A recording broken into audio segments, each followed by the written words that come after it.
This presentation is going to be a lot like going down memory lane for a lot of people because there'll be a lot of names that you'll recognize. Thanks for letting me be here. Yeah, speak up louder even. Okay. Thank you for letting me be here. The Gorham Times is a passion of mine. I grew up in southern New Hampshire. I grew up in Amherst and Milford, New Hampshire, and I've always been a newspaper junkie. As a kid, I would read newspapers, my own local paper, the Manchester Union Leader, the Boston Globe, anything I could get my hands on. And I was blessed to live in Amherst and Milford, and we had a paper called The Milford Cabinet. And this is the inspiration for the Gorham Times. And I'll talk about this throughout. It used to be called the Milford Cabinet. It got purchased, unfortunately, by a larger company. And Mr. Bill Roach is the owner and editor of this paper. He died at 100 years old 3 months ago in Peterborough, New Hampshire. That's where he was living in a nursing home, assisted living for quite a while. But this is one of the very, very best weekly papers in the United States. And again, I'll refer to it a little bit as we go. But that was my inspiration. So I grew up in New Hampshire, went to college at UNH, continued to read papers all the time. Christian Science Monitor was a real favorite of mine, still is. It's a very, very good, unbiased, truthful newspaper. I moved to Maine, and in the late 70s, started a family, and I got on the school committee. I wanted to do that. I got elected a couple times to the school committee, and it was the last school committee meeting that I was attending, and I had this light bulb that just went off in my head. I said, you know what? Why don't we have a newspaper in this town? The school was going through a lot of experiential learning, hands-on learning, and they wanted kids to go out in the community and do more hands-on kinds of learning. So I thought that really fit. And I had this really crazy idea that the newspaper would actually be done by students and that adults would be the mentors. And I roamed around the community. I made presentations like this to the high school, to the junior high, to the Lions Club, to the Women's Club, the Garden Club. And I said, you know, we really need a newspaper in this town. And to go back a tad, when I came here, I had a little, chip on my shoulder with regards to the feeling that a community should have a really good newspaper because I grew up with one. Like I just told you, I had the Milford Cabinet. And I got here and we had a paper from Westbrook that covered Gorham. And I was disappointed. I mean, I don't want to disparage them, but at the time, there really wasn't a lot of Gorham news in the American Journal. I always felt they should cover Westbrook more than they covered Gorham, but there wasn't enough. There just wasn't enough news for Gorham. And so that kind of just, bothered me a little bit, and I really wanted more Gorham news. So this idea hit me. I presented it. I talked like this to 3 or 4 groups, and it went nowhere. Everyone just said, oh, that's a cool idea. Go ahead and do it, But I didn't get any support. A few months later, a teacher from Little Falls School, Margaret Evans, who's now, she's still a principal, retired? Yeah, retired, wonderful lady. She called me up and said, Maynard, I really liked your idea. And I know some people that might be interested, so are you willing to call a meeting? So I said, of course I would. And that was around Thanksgiving or so in 1994. And I go to this meeting at Shaw School, and 15 people showed up. It was unbelievable. And to flash forward, we ended up deciding we would start a community newspaper. And every one of those people had a role and had a position in the paper, and they were perfect at it. They all sort of self-determined what they were going to do. And throughout this presentation here, there is a major thread in the theme, from the Gorham Times to First Parish Church. If not the majority, but the plurality of people that have worked for the Gorham Times are First Parish members or were members. Amazing amount of people from First Parish. At that first meeting, maybe you recognize some of these people. Carol Day, remember Carol Day? She used to be a member of this church. Jenny Cross, Lenny Cross, Althea Masterson, Deb Arcaro, she used to be a member here, or used to attend at least. Rick Willey, wonderful lady, Mary Sawyer, she passed away. Linda Fates and Martha Harris.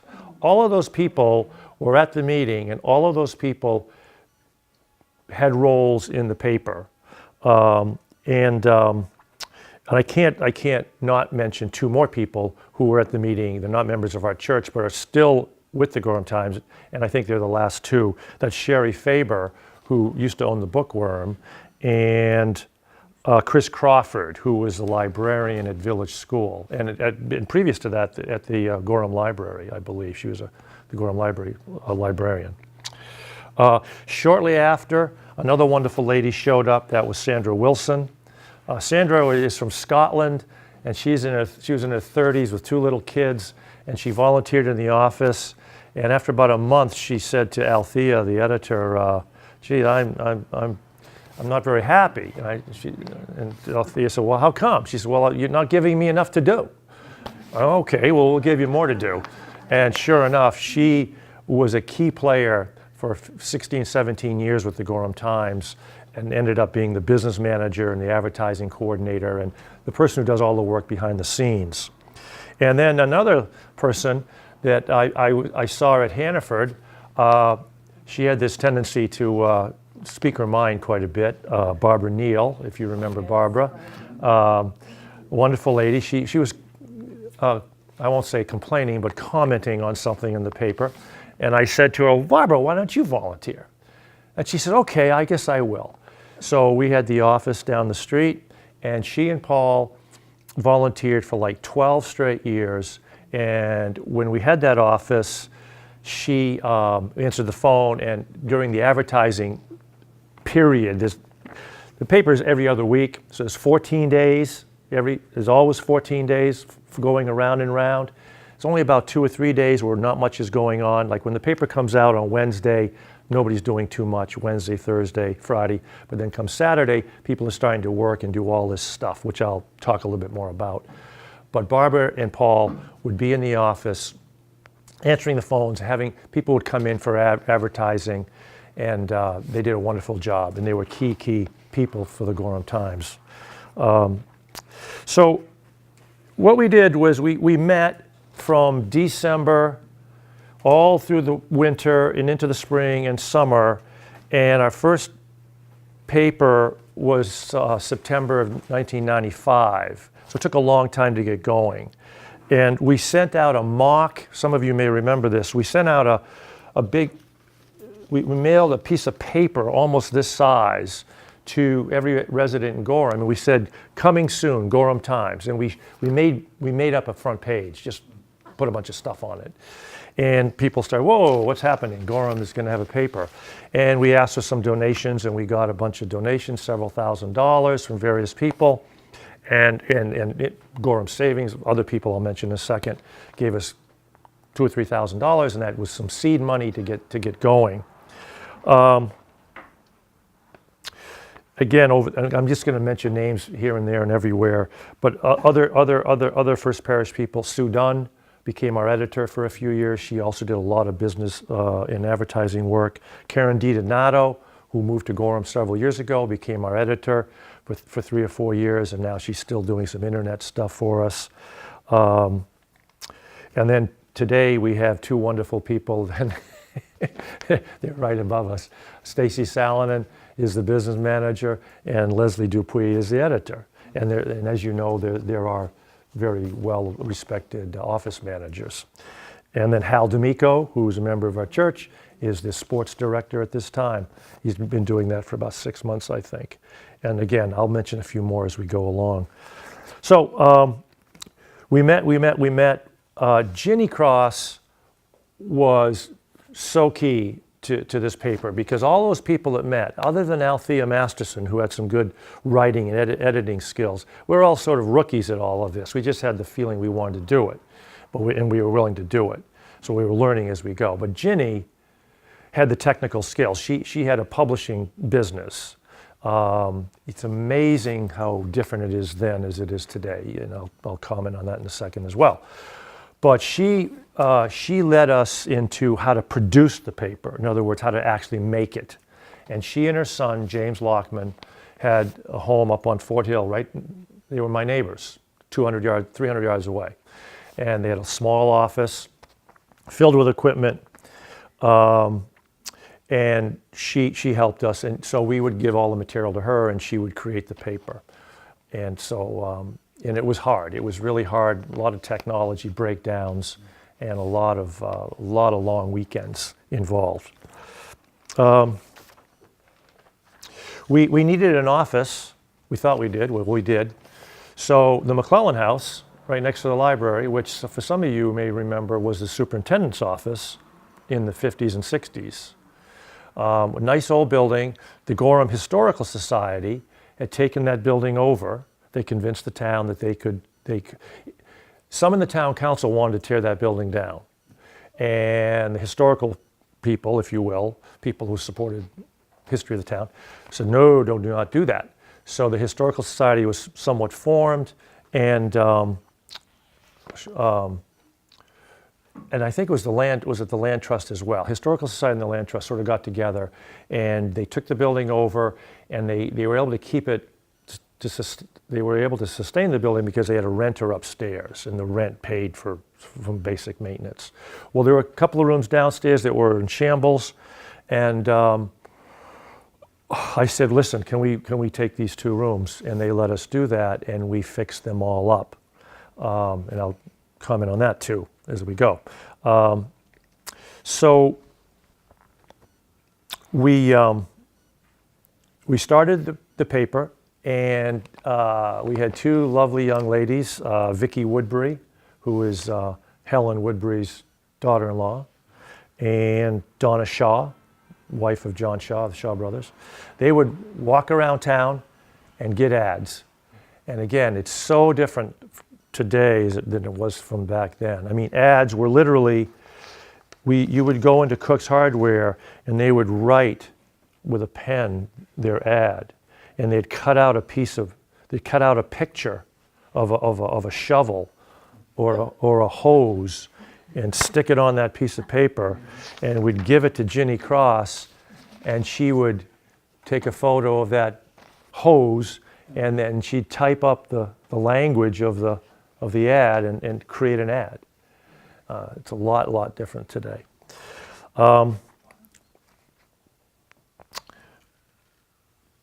You know, the mission of the paper was, in my mind, all Gorham all the time. It's the Gorham Times. We do not cover Buxton. We do not cover Standish. We do not cover Westbrook. Gorham. Everything has to be Gorham.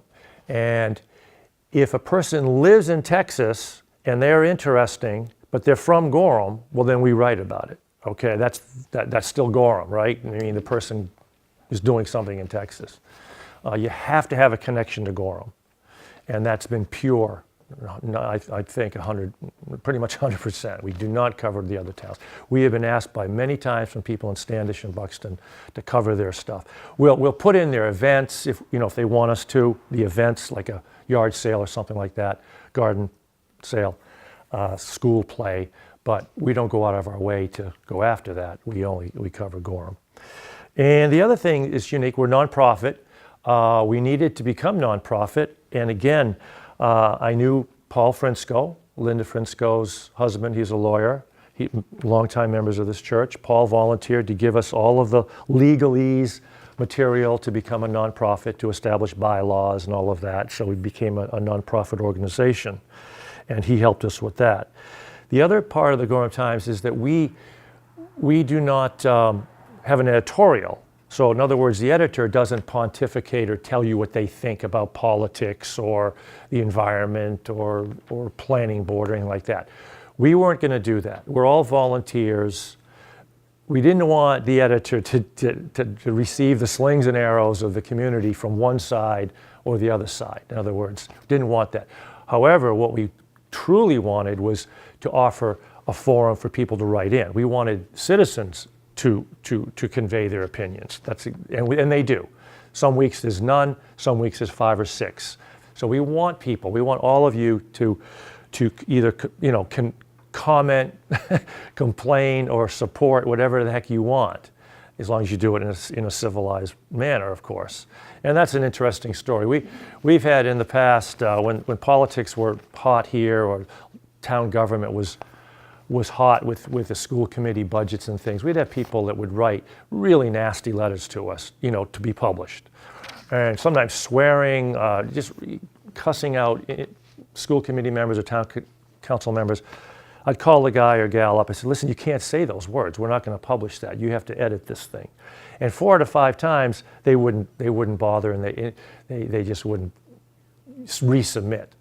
But it was probably something they wanted to get off their chest. But every once in a while, they would resubmit it, and it was livable, and we would put it in. It was still cutting, but we would put it in, and I think that's appropriate, or that's fine. So we wanted to be a forum for people to talk about whatever it is they wanted to. So the content of the paper, as you know, let's see if I wanted to. Yeah, I just wanted to show you a picture. This is, I'm trying to find a few other things, a couple things missing, but this is a picture of our 5th anniversary. Again, I just want to tell you names because I'm proud of these people that have worked for the paper, and many of them are from First Parish. Rick Willey, that's me in the middle with hair. Chris Crawford, Martha Harris, Sherry Faber, Sandra Wilson, Lenny Cross, Althea Masterson, and sadly, Andy Pease, who just passed away a few weeks ago. Andy was on our board. He's not a member of this church, but a member of the community certainly, and a wonderful gentleman that just passed away a couple days ago, actually.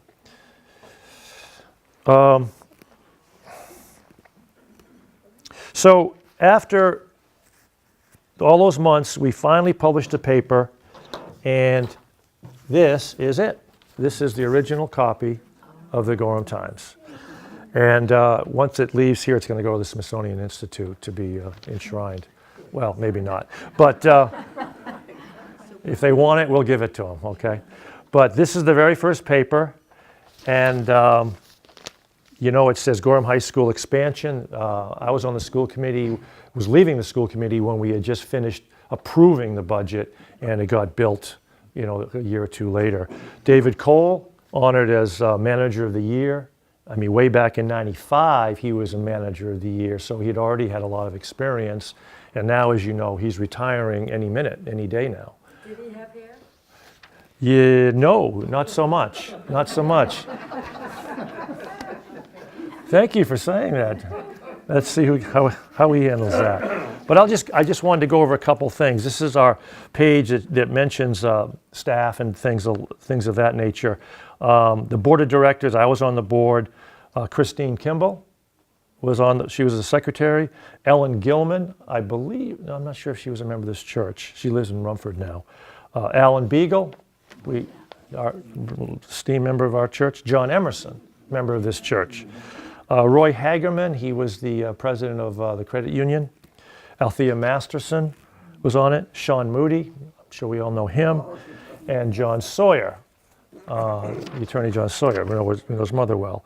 And then the writers we had, Karen Alden, member of this church.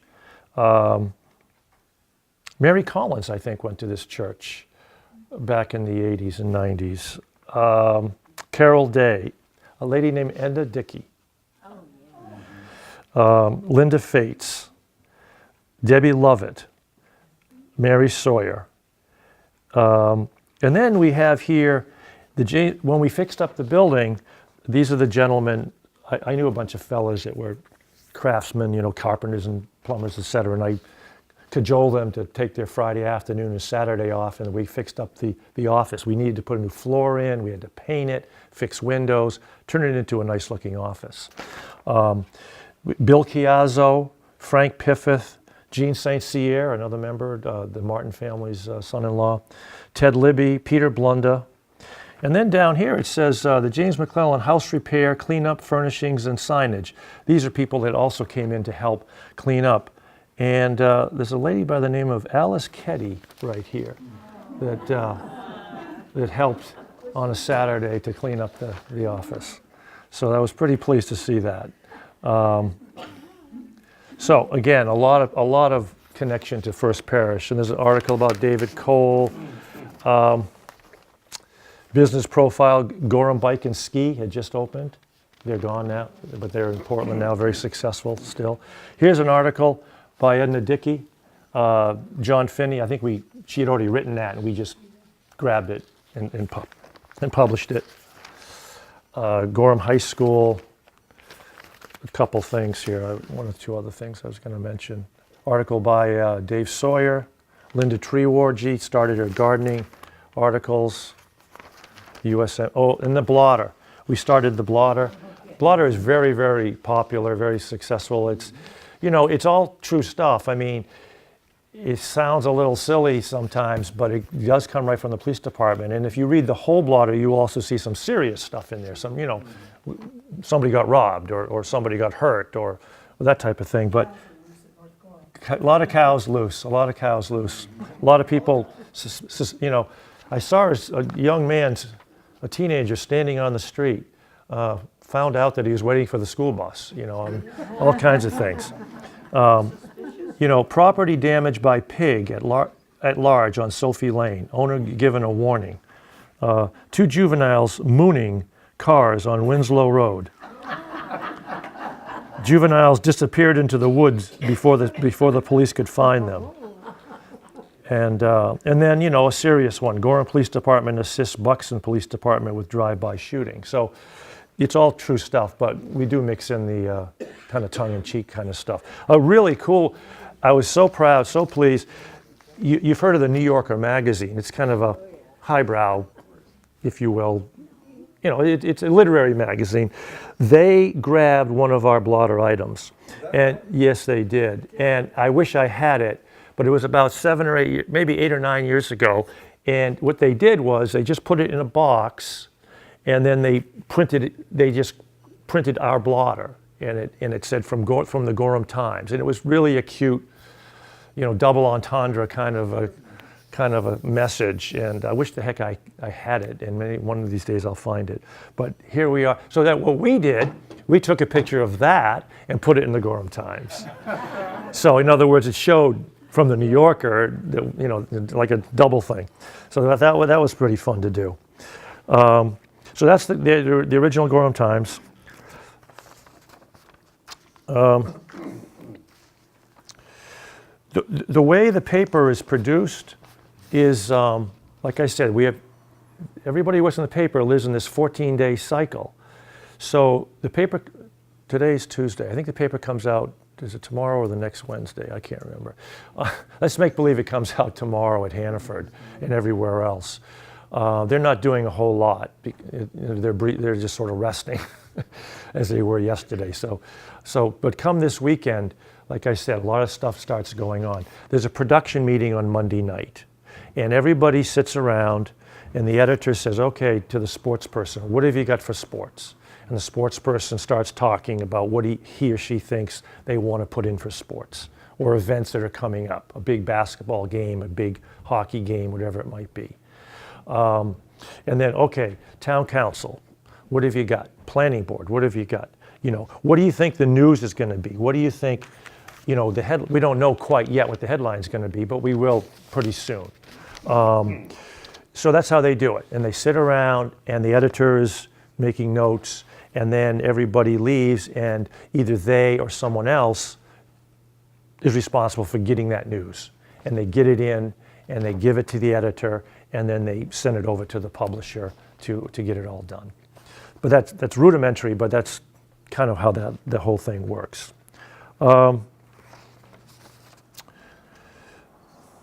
So since that first day, we have published, I think, 24 we publish 24 papers a year, every other week. It's not 26 because we give everybody a break around Christmas. So you don't get a paper you miss a week there. And then we miss a week in July. We give a summer hiatus for a few days for everybody. So there's 24 papers a year. So we have published 526 papers since that first one. So pretty pleased about that. Again, going back to the old days versus the new days, I mean, back then, people literally would type on typewriters. Some people did. Computers were starting, not everybody had a computer. Not everybody was savvy with a computer. Some were, but some weren't. So if you were willing to write an article for us and you didn't have a computer and you were willing to put it on a typewriter, we would take that. So you'd give us a piece of paper, a typewritten paper. Somebody else would type it up into their computer and then stick it on a floppy disk and then bring it over to Althea Masterson, the editor, who would then edit it again and then give it over to Ginny Cross, who would begin to put it into the paper. So it was amazing. The other thing that was very much different is we used real cameras for all of our pictures, real cameras. So Rick, Willie, and I would go and take pictures of all of the Little League teams or softball teams in the spring. We'd take pictures of all these kids. And then we would go to Rite Aid and develop the pictures. And one of our biggest costs was developing film, because Rite Aid would charge us to develop the film. You know, I can't remember, $3, $4, $5. I mean, whatever the heck it was. I really don't remember. I think it was $2 or $3, $4 a roll of film. So a big expense was developing film. And then all of a sudden, digital cameras came out. And we were one of the first ones to buy a digital camera. And the camera we bought was a Kodak, and it was twice as big as this. It was twice as big as this, and it cost $1,200.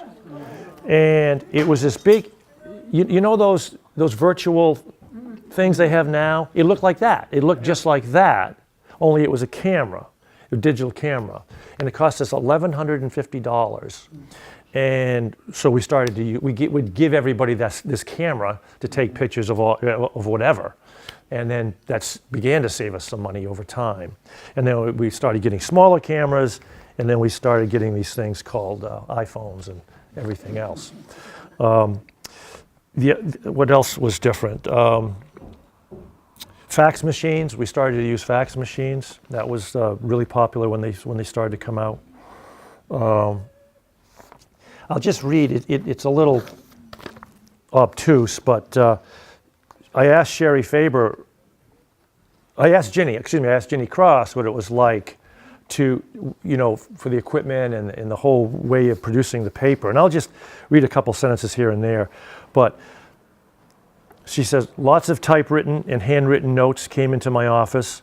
She used a Mac Plus computer. I don't know if some of you are savvy with this, you'll catch this a lot better. If you're not, sorry, but I just want to make a little comparison. We used a Mac computer with a 12-inch screen, received fax messages quite a bit. She had to design all the ads herself, most of them. Used a large format printer, which is, nowadays it's like this big. Used a large machine that transformed our files into film negatives. When we started to add color, we used 2 colors only, but that meant that 2 pieces of film for each page had color. Later, we went to 4 colors. We can use many colors now. This is a kind of a cute story. She said 3 times, and she underlined it in big letters, I lost the complete paper. She had worked all weekend, and she lost the complete paper because of squirrels. And I said, squirrels? Yeah. She said, this is true. My office was in our home, and on 3 occasions, the final paper got fried when the power went out, because a squirrel got fried for taking a close look at the transformer outside of my office. And she said, finally, after the 3rd time, I bought a whole house hardwired generator so that wouldn't happen again. So I can just imagine Ginny her attitude must not have been very good after really working for many, many hours. And then she says, I'm going to just say this. She didn't want me to, but I'll say it anyway. James and I volunteered our pre-press time just as countless others gave generously of their time. Maynard, I never wanted to let you down, and I was very proud of my part in creating a wonderful newspaper for Gorham. But there were times when I wanted to wring your neck for not understanding how much time it took for the paper to be ready for our printer.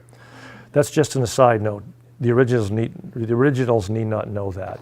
But so I blew her cover there. So I told her that, sorry about that, but every once in a while I wanted to wring her neck as well. But it was all in good, and we were all on the same team. We all really worked hard to get this paper out. Again, they used CDs and cassettes. It was really old. You know, it was only 23 years ago. And then Shirley Douglas, who is the editor now, the publisher now. Again, this is a little obtuse, but I mean, the technology is so much different with the software and the technology that's used to produce a paper. I mean, if anybody knows what, she says they check every ad in Adobe Photoshop or Adobe InDesign, upload via Fetch or FileZilla, the high-resolution PDF to Alliance Press, Flipside.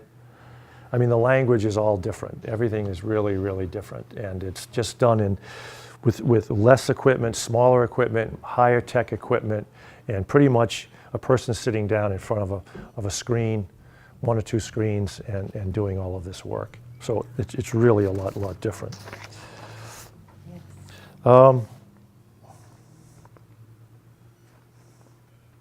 So the organizational chart of the paper today, and it's pretty much the same way, very quickly. We have a board of directors.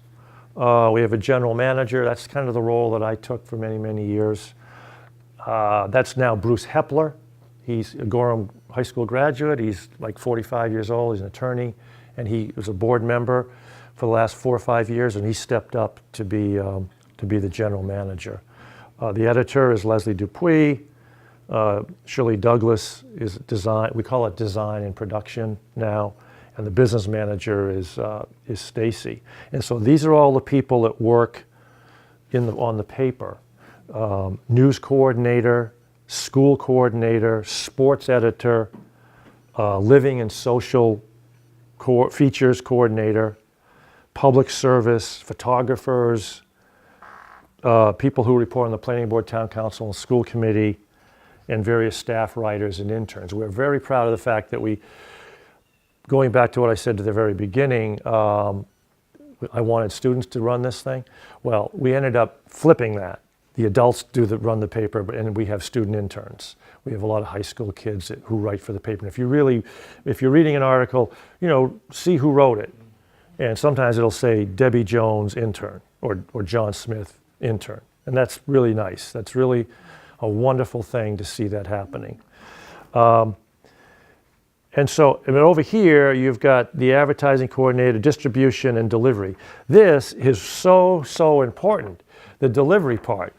All of this is worthless if we don't get the paper out. And so there are 103 locations that the Gorham Times is distributed. Some with only maybe 4 or 5 papers. Hannaford is the mothership. That's where most of the papers are. All the markets, doctors' offices.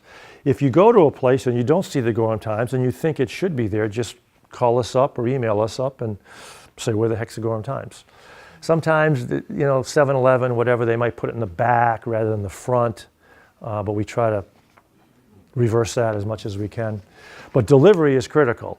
And occasionally we have an issue with Hannaford, but they've been wonderful because, a little secret, every one of those papers in the hallway, those papers pay to be in there. They pay a service to pick up their papers and deliver them to the grocery stores and the other locations.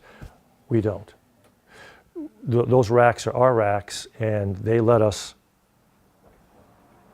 distribute the Gorham Times for no charge. So they're wonderful in that regard. But occasionally they get moved around, but we deal with it as best we can. So that's the organizational chart. At any moment, there's anywhere between 30 and 50 people, 30 to 40 people that are working for the Gorham Times.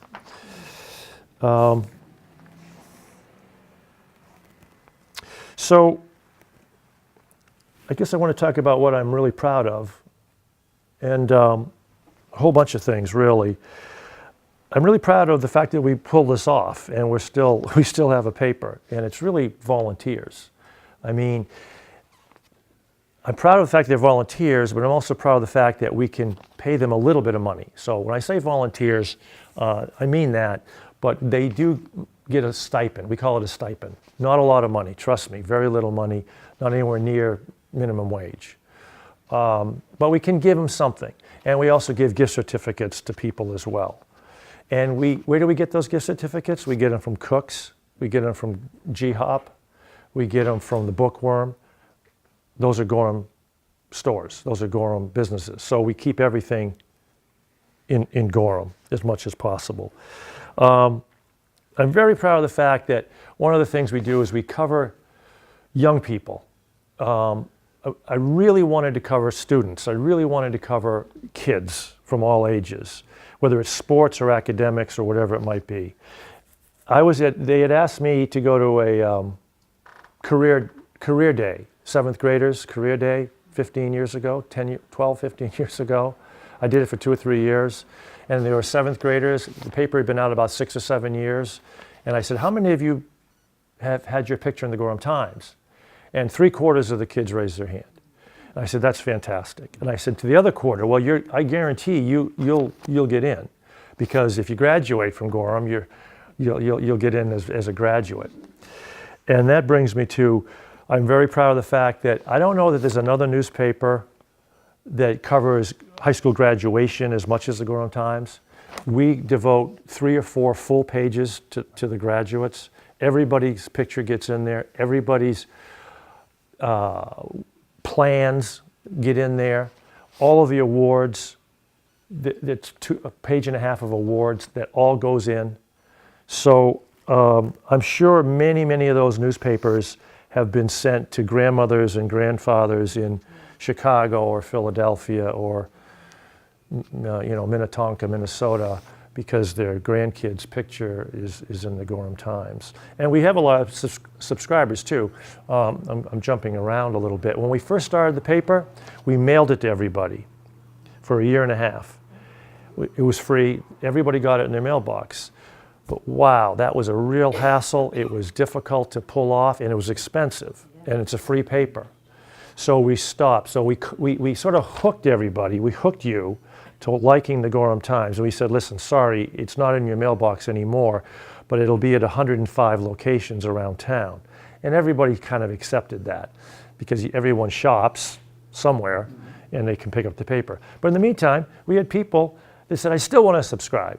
So we have several hundred subscribers. Most of them are in Gorham, but I don't know what it is, 50, 70 are from other towns in Maine and other states, because people move and they have grandparents, those two things. If you've lived in Gorham and you moved to Worcester, Massachusetts, you still get your Gorham Times if you wish. Or if your grandmother is in Chicago, off it goes to Chicago. So we do that. Again, on the theme of students, I am extremely proud of the fact that since the year 2000, we have given out 55 high school scholarships to the tune of $18,000. So we've given $18,000 to Gorham graduates. There's 2 criteria. The student has to either have been a volunteer for the Gorham Times, or their parent is a volunteer for the Gorham Times. So pretty much everybody who is an intern will get a scholarship, and everybody whose son or daughter, they would get a scholarship more than likely as well. So we're very proud of that.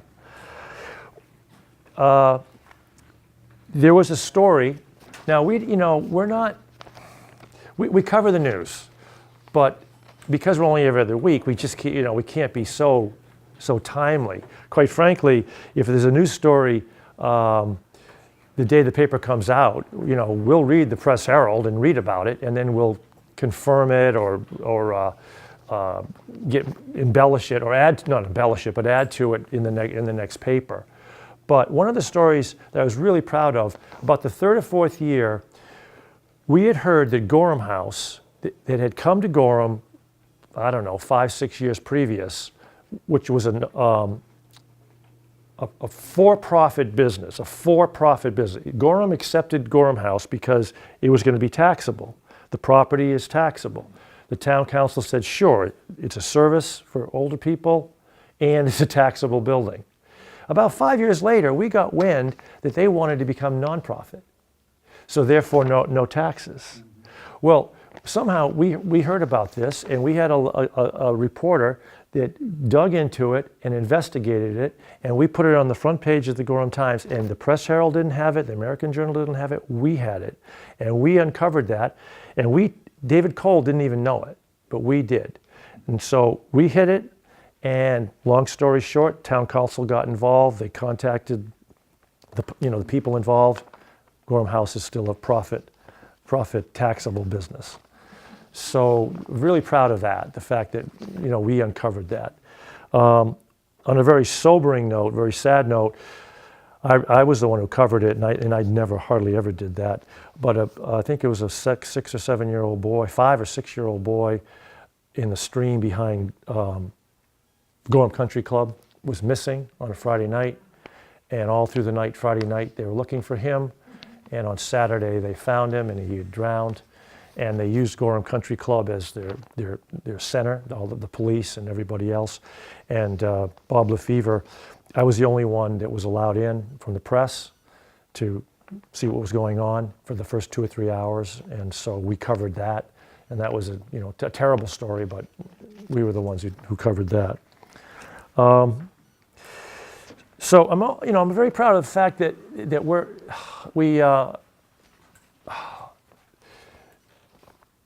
an outlet for so many organizations and groups to tell the community what they want to do. Back to Ginny Cross. Ginny Cross was the architect and the starter of the Gorham Business Exchange, a wonderful thing. Gorham Business Exchange is the one who does the marketplace up at USM every year. Ginny does the New Year's Eve thing. So, and they publicize all that stuff in the Gorham Times. Well, if there was no Gorham Times, it wouldn't be quite as publicized, if you will, and people wouldn't know it as much. So it's a good synergy there, a good relationship there. And advertisers, truth is, advertisers, some of them do it to advertise their products, but they also do it because they're good community citizens and they want to, support us, if you will. I would say that, and I'm sorry if I miss anybody here, but three businesses have been with us from the very first paper, every single paper. And that's Cook's Hardware, Moody's Auto Body, and G-Hub, Angelo Soteropoulos. Those three have supported us unequivocally in so many ways, and we thank them for that. And then realtors. For the first number of years, not a single realtor would advertise in our paper because they just thought it was too local, I guess, and didn't think it was viable. They were all in the Press Herald. Again, this is before the internet really took off. And all of a sudden, Paul Willis or Jeff Mason started to advertise. And as soon as one or two of them advertised, all the rest started to advertise. And so now we have a page and a half, 2 pages of real estate ads, and they all advertise in the Gorham Times. So that was pretty good. Again, the blotter has always been popular.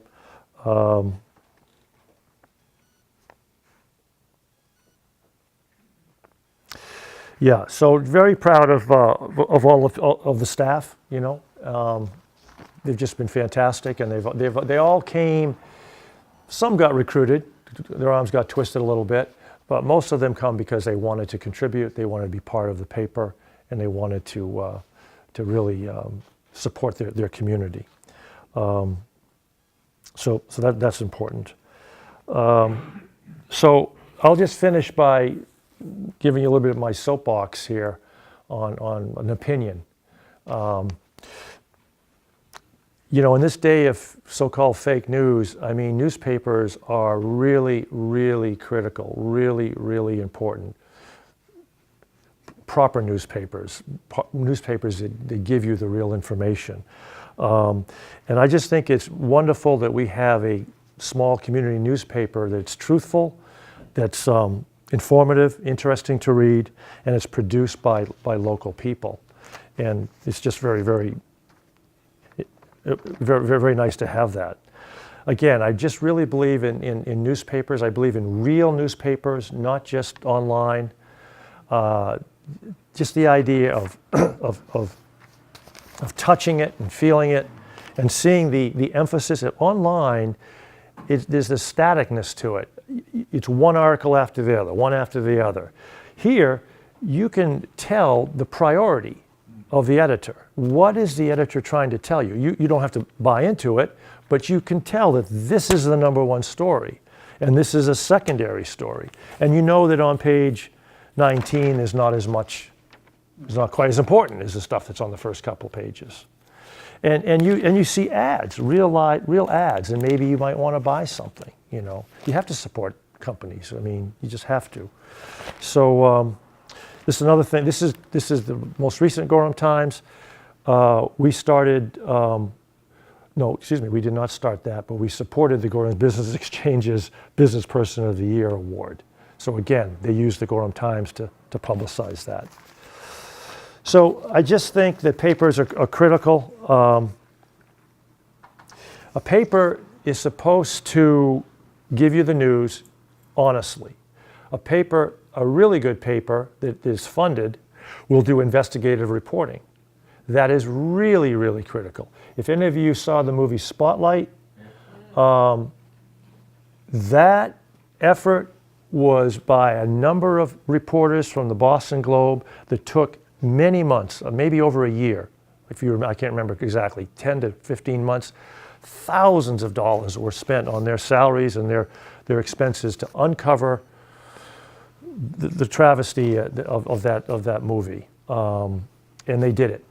And we're better for that. I mean, if that paper didn't have the funds to pay those people to do that investigative reporting, who knows if those priests would ever have been uncovered. And the third thing a paper needs to do is to provide a voice for people to speak. Now, a large paper, a profit paper, has an editor who tells you what he or she thinks, Press Herald, whatever, but they also they allow citizens to write in. We don't have that editorial part, that first part, but we have the opportunity to write in. So society needs that. We need a place where we can say our words, tell people what we think about the government, about our neighbors, whatever it might be, about a new road going in, anything. So we need newspapers. We need newspapers. Without them, the three branches of government are immune to any sort of review, criticism, or support. So we really need newspapers. So that is about it. I think I've talked enough, and I'm happy to answer any questions or comments. But it's been a great experience. I'm not really part of the paper anymore. I retired a couple of years ago. I get, a few inquiries here and there about things, but officially I'm not part of the paper. But it'll be part of me certainly forever. And I appreciate you listening. Thank you. Thank you.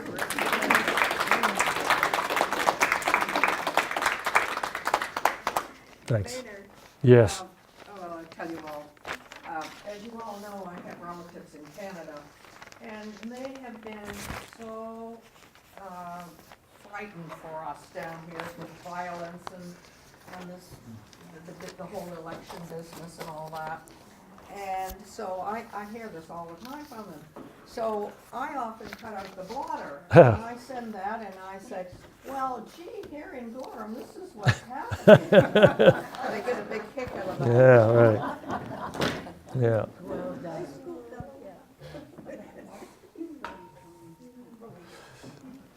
May I ask where you print the paper? Yeah, it's printed in Brunswick, Maine. The Times Record, the Brunswick Times Record. They've been really good. It was so frustrating for so many years. The quality of our photos was not good. Too dark, you couldn't see them very well. And that was published in Biddeford, and they didn't have the technology to do a really good job, or the quality control. But I think it's been 5-6 years now we've been up in Brunswick, and they're really good. Every Wednesday, a truck comes. Again, I'll mention 2 more First Parish people. Jim and Janice Boyko live right down the street. They have a beautiful house 100 yards from here. They have a big driveway and a barn. The papers all get delivered. Jim put up a big table in his barn for us. All the papers get delivered right there. That's on Wednesday about 12:30.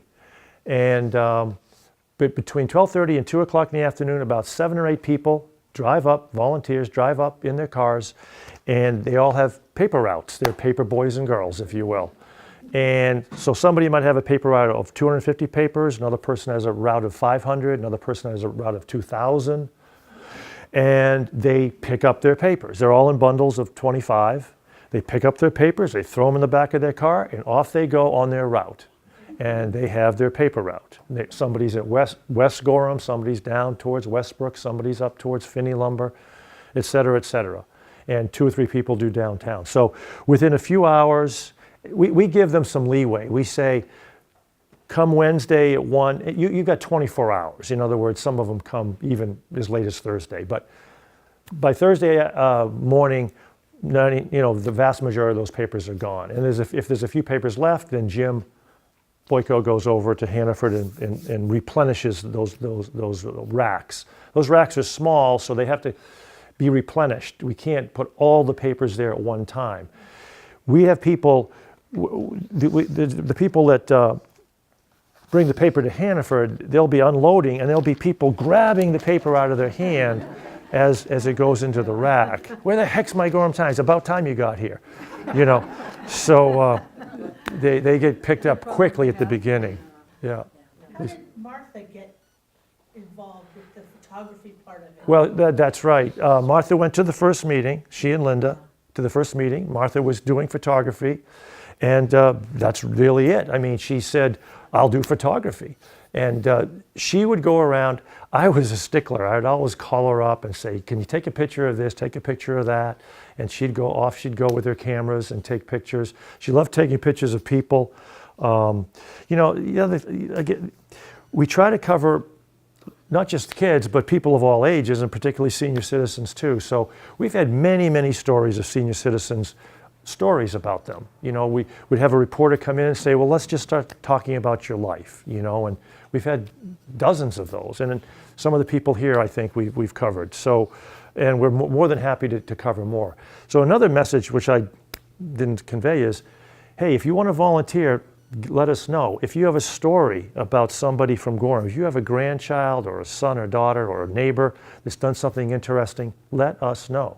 Because when we go to that production meeting, those people who are saying things, it isn't necessarily from them. They need it from other people, I've always liked offbeat things. We cover sports a lot, but I told everybody at the beginning, let's make sure we don't just cover the MVP basketball player or the MVP softball player.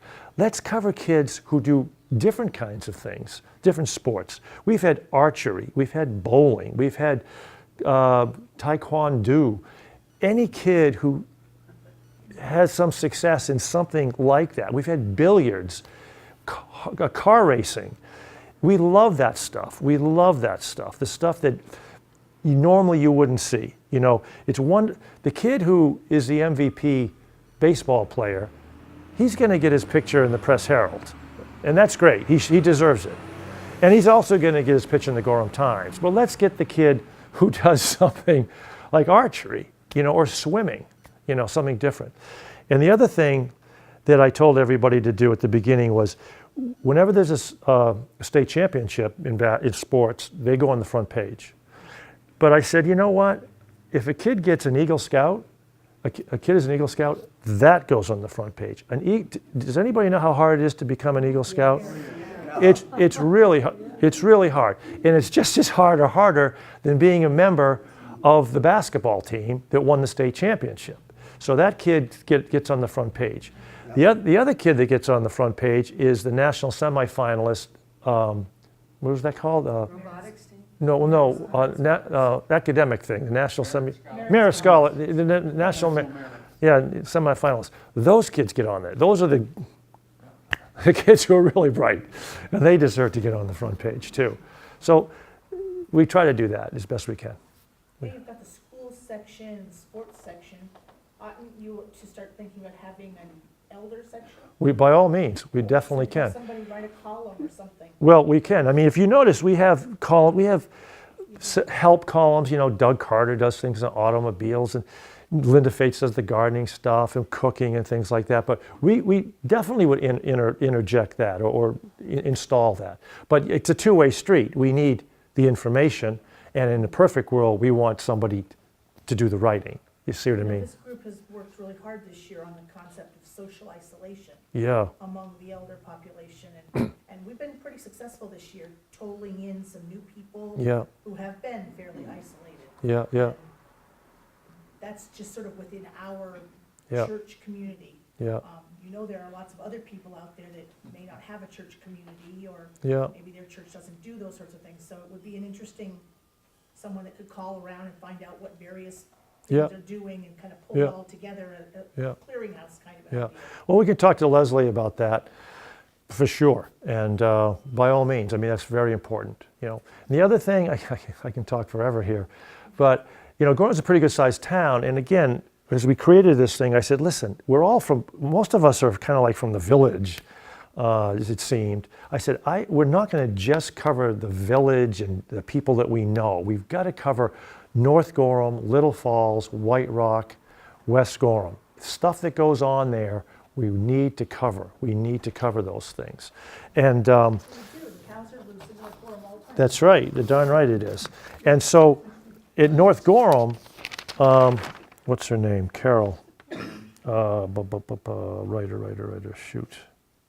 Oh, Kathy Corbett was the North Gorham librarian. North Gorham's got a little library up there near the fire department, and we deliver our papers up there. So people in North Gorham, like 25, 35 papers, and they religiously read the paper. So I went up to see her one day, and I said, gee, you know, I don't know you, but I'd like to talk to you about North Gorham. Can you give us more news from North Gorham? Because there's a rich history up there of activities and people. And she said, okay, we will. And she started to do that. And then she started getting more interested. And I said, well, how would you like to be on our board of directors? Because we have 7 board members, and they rotate every 3 years. And she agreed to be on the board. And then she said, well, you know, I wouldn't mind writing. So all of a sudden, she started going to the production meetings. And now she's one of our senior writers, Kathy Corbett. Wonderful lady, terrific lady. And she, I think, I shouldn't tell her age. Let's just say she's over 60. Over 60. Wonderful lady. And so, you know, things like that happen. So, you know, if you find somebody, you talk to them, they get interested, they get out of their shell a little bit, and they start to contribute. But the senior thing is, I fully support it, and I'm going to go see Leslie right now, so I can talk to her about it. Fully supported too. Yeah. But again, it's a two-way street. It's not just us finding a writer to approach people. It would be best if it was written by a senior citizen, frankly. So, and I'm sure there's a lot of good writers here. So, Can you just mention that, do you know the production run, the first paper, where it was about, and then the production runs that you're at now, numbers-wise? yeah. Well, again, this is in fact the actual paper. Well, we published quite a few because it was mailed to everybody. It was about 6,500. When we stopped mailing it, we reduced that a little bit. I think the run is around 5,000 right now.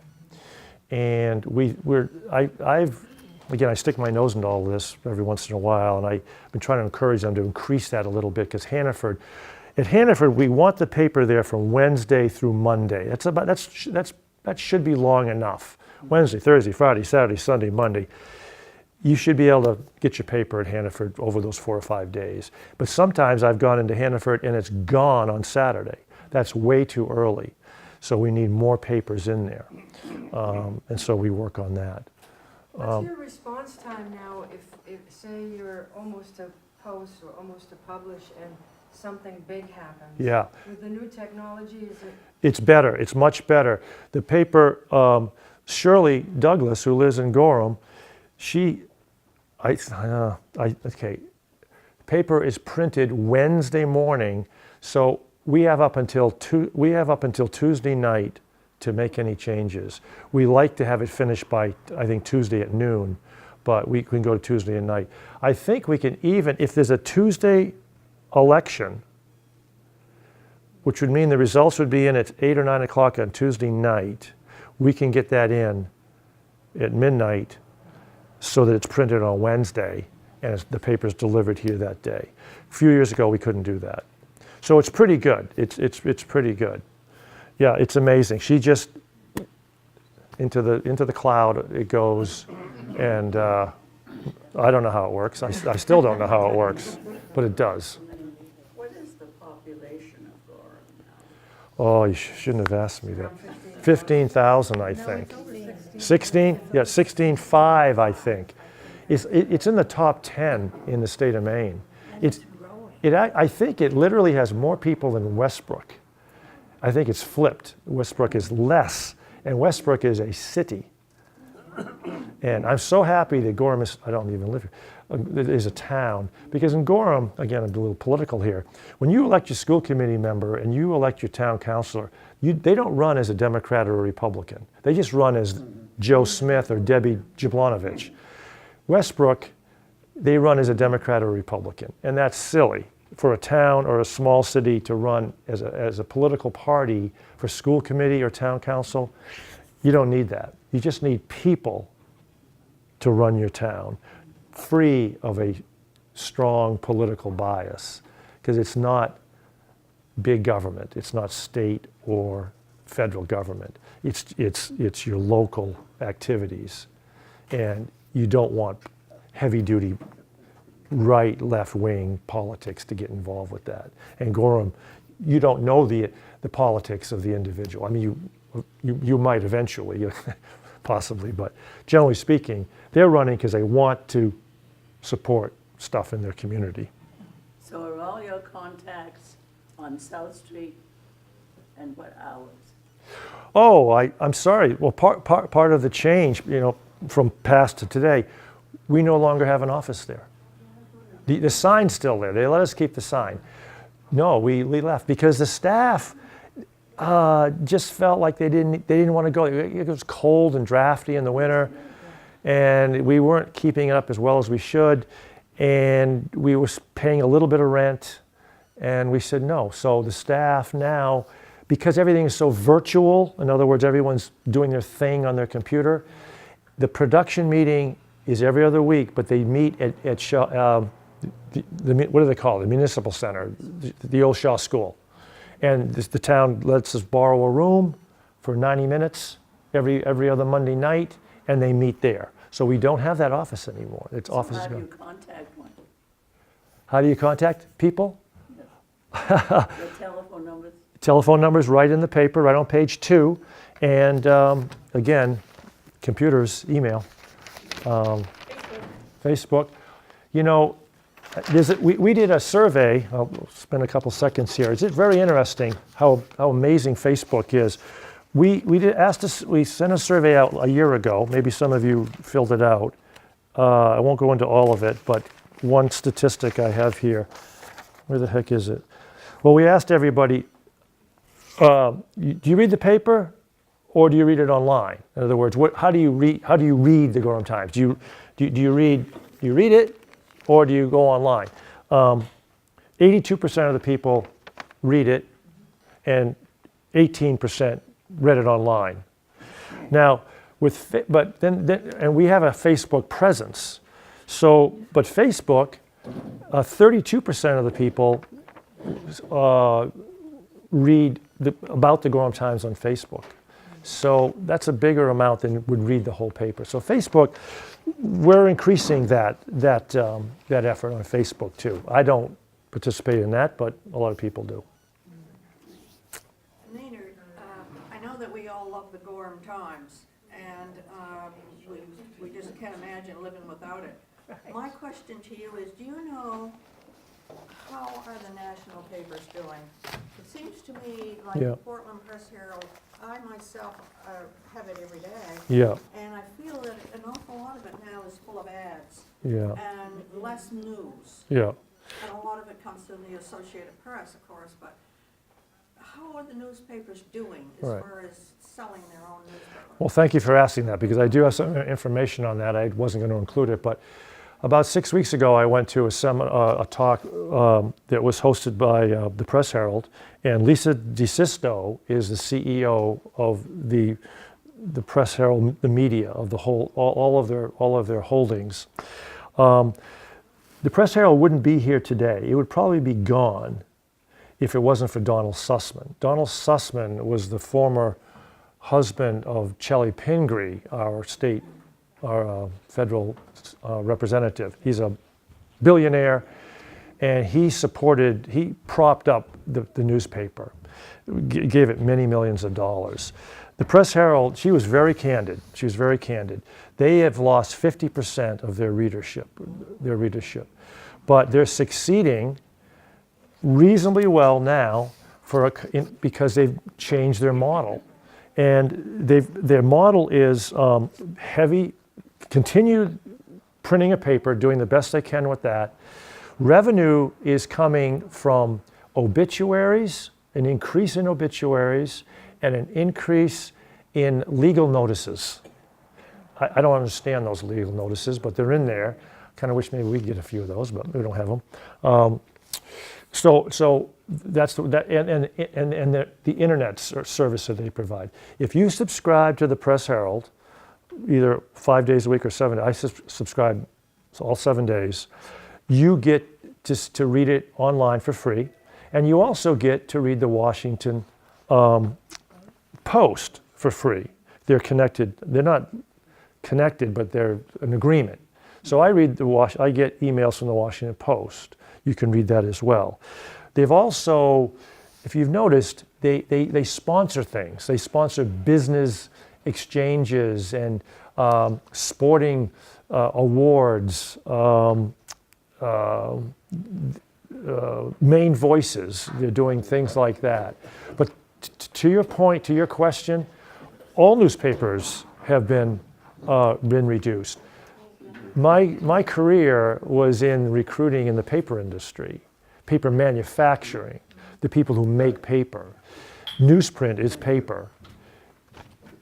20 years ago, there were, for sake of example here, not accuracy, let's say there were 25 paper mills that made newsprint in the United States and Canada. That 25 is now down to 5. So it is drastically cut. But they're trying, the New York Times, Washington, the major papers, the papers that are succeeding are the Gorham Times of the world. The smaller the better. The more local they are, the more specific they are to people's interests, not big ones. We don't have a huge overhead.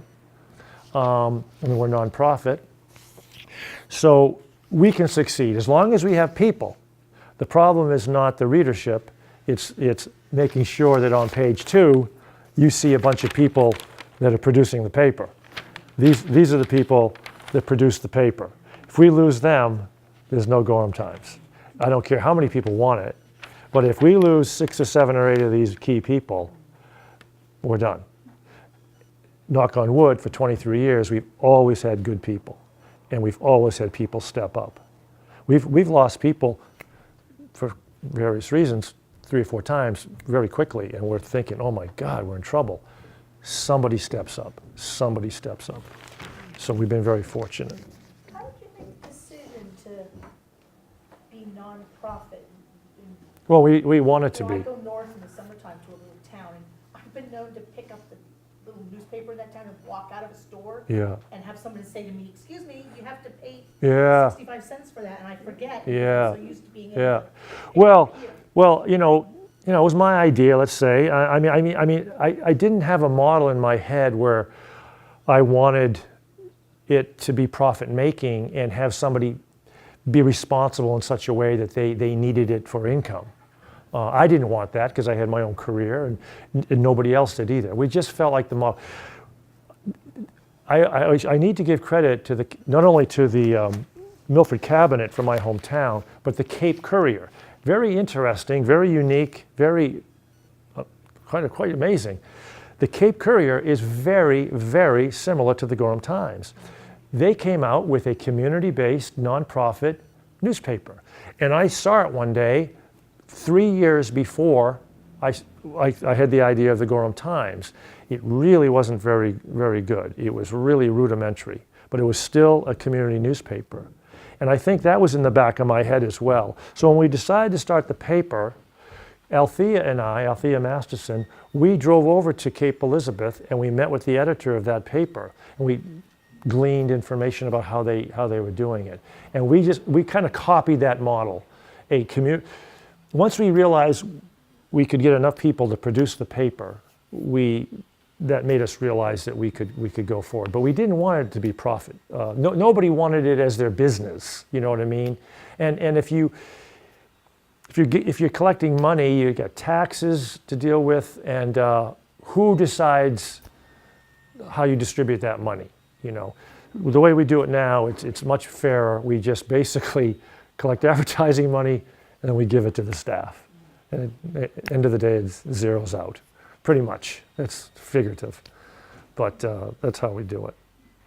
But the Cape Courier is a wonderful paper, and they've improved dramatically as we have, and they do the same thing we do. Their ads, they have ads for Mercedes-Benz and Cadillacs, and we have them for Chevrolets and Fords.